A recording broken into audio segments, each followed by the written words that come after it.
Olá, Serial Lovers! Bem-vindos ao Serial Friday, o quadro do canal onde a gente mergulha nas séries mais sombrias, perturbadoras e fascinantes do universo criminal. Hoje, a gente vai falar de um caso real que chocou a Argentina inteira, atravessou gerações e até hoje provoca desconforto, indignação e muitas perguntas sem resposta. Um crime que não abalou apenas uma família, mas expôs o pior da mídia, da sociedade e da forma como mulheres são julgadas, mesmo depois de mortas. Essa é a história de Nora Dalmasso, retratada na série documental da Netflix As Mil Mortes de Nora Dalmasso.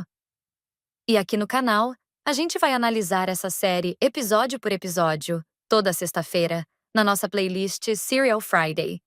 Então já se inscreve, porque esse caso é tudo menos simples. Antes de tudo, já deixa o like aqui no vídeo, se inscreve no canal e me segue lá no Instagram, porque toda sexta-feira tem conteúdo novo por aqui.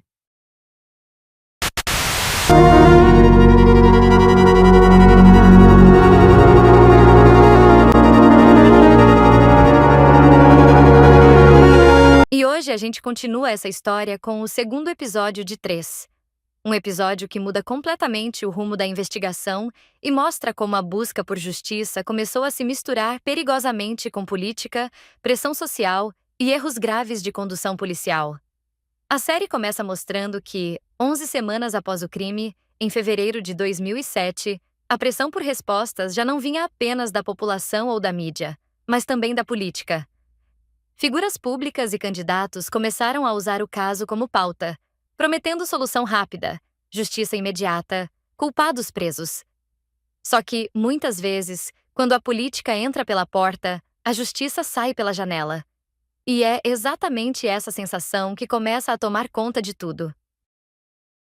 A investigação, que antes flertava com hipóteses envolvendo pessoas do círculo social de Nora, supostos relacionamentos e até figuras influentes, muda bruscamente de direção. O foco passa a ser os funcionários da casa. Pessoas que trabalhavam ali, que tinham acesso, mas que também ocupavam uma posição social muito mais vulnerável. É nesse momento que surge o nome de Gaston Zarate, de 27 anos, pintor que havia trabalhado na residência. Ele é acusado de ser o responsável pelo crime. O detalhe que pesa contra ele é o fato de já ter uma ficha por violência doméstica. E isso, para a opinião pública, parece suficiente para transformá-lo no culpado perfeito. A narrativa encaixava fácil. Trabalhador, com antecedentes, presença na casa. Era simples, era rápido, era conveniente. Mas a população de Rio Quarto reage de uma forma que ninguém esperava. Uma rádio local abre espaço para que ouvintes enviem mensagens de voz dando opiniões sobre o caso, e essas mensagens começam a revelar um sentimento coletivo de desconfiança. As pessoas não estavam convencidas de que a polícia estava seguindo o caminho certo. Cecília Balbo, amiga de Nora, relata o momento em que liga à televisão e vê a notícia da prisão do pintor. E a reação não é de alívio, é de estranhamento, como se algo ali não estivesse encaixando. E então acontece algo histórico dentro do caso. A população se mobiliza. Pessoas começam a se reunir na Plaza Roca e organizam uma manifestação que cresce rapidamente. Não era um protesto qualquer. Era uma marcha até o tribunal. Gente pedindo justiça, mas não apenas por Nora. Pedindo justiça também contra o que acreditavam ser uma acusação injusta. Os manifestantes gritavam que os promotores eram corruptos, que a investigação estava sendo manipulada, que estavam tentando fechar o caso rápido demais. E havia um medo muito específico que começou a circular. O de que Gaston Zarate pudesse aparecer morto dentro da prisão sob a justificativa de suicídio. Algo que, segundo relatos populares, já teria acontecido em outros casos mal explicados. Por isso, durante a manifestação, as pessoas gritavam que ele precisava sair vivo, que não podia se suicidar na cadeia, porque se isso acontecesse, o caso seria encerrado sem respostas reais. A pressão foi tão grande que, em menos de 24 horas, Gaston é solto. E o motivo é devastador para a credibilidade da investigação. As provas contra ele haviam sido forjadas pela própria polícia. Esse momento muda completamente a percepção pública do caso. Se antes havia dúvida, agora havia indignação aberta. Mas dentro da família de Nora, a reação é complexa. Facundo e Valentina demonstram certo incômodo ao ver a população se mobilizando com tanta força por um acusado, enquanto a mãe, a vítima, não havia recebido a mesma comoção coletiva. Era como se, mais uma vez, Nora estivesse sendo deixada em segundo plano. Enquanto isso, a investigação técnica também mostrava sinais de desastre. O primeiro exame de DNA havia falhado. E, por causa disso, foi necessário tomar uma decisão extrema: exumar o corpo de Nora para coletar novas amostras. Quando novos especialistas passam a analisar o caso, a conclusão é alarmante. A condução da investigação até aquele momento havia sido caótica. O local da ocorrência, que deveria ter sido isolada imediatamente, não foi. A casa permaneceu aberta.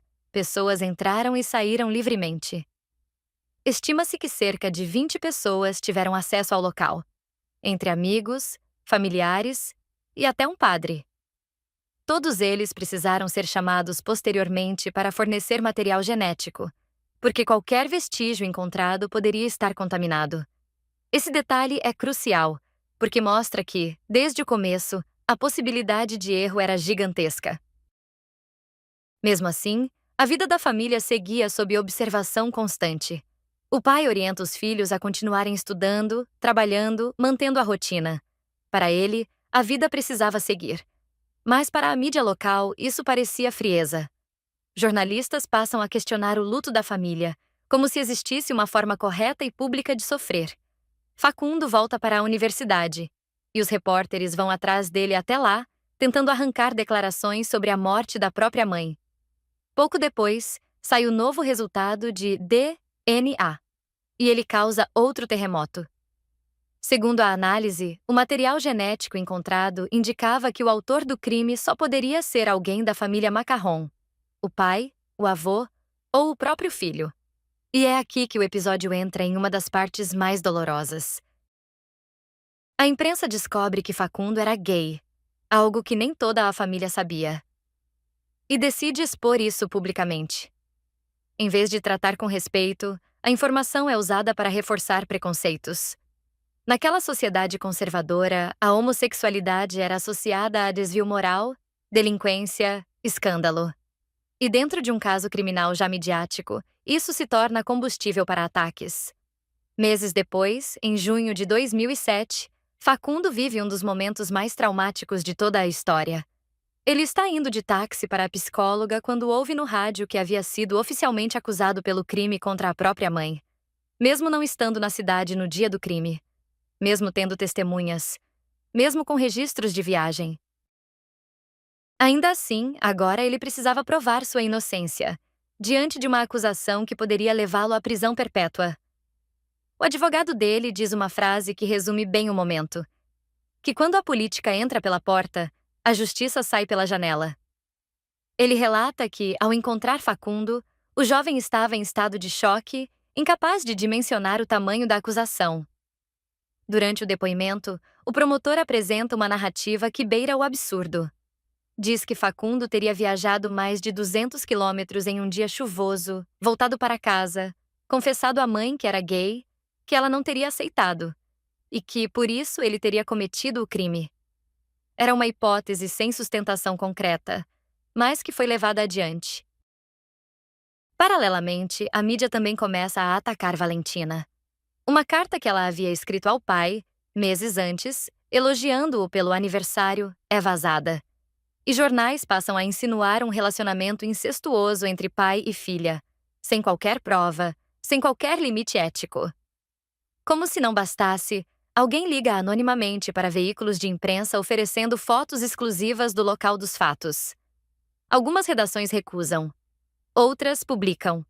Imagens íntimas, invasivas, desumanas, que acabam sendo vistas pelos próprios filhos. Diante disso, o pai decide processar 3 repórteres, o que só aumenta a hostilidade da mídia contra a família. Com a investigação cada vez mais desacreditada, o governo de Córdoba decide pedir ajuda internacional para revisar os exames de DNA. Anos depois, vem a resposta: Facundo era inocente. O material genético não era compatível com ele. O promotor responsável foi afastado do caso por incompetência. O filho é oficialmente exonerado.